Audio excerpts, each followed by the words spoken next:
It is November 2018. This is Matt Gill, and I made a short video slideshow of the making of Puzzle Piece for the city of Hayward.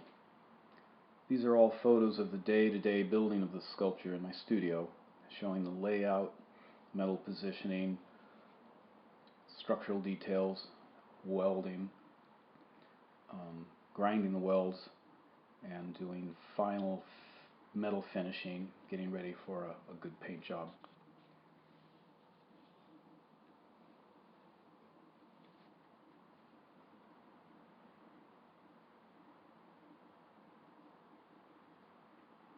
Once the sculpture was moved to the site and it was installed, it's easy for the viewer to see that when you move around the piece, it looks completely different from the front to the side. The interlocking negative spaces create a feeling of connection based on the volumes around the piece. It's a real good perceived space. This is symbolic of the experience one has when using the library. You enter with one level of knowledge and hopefully exit with another greater knowledge.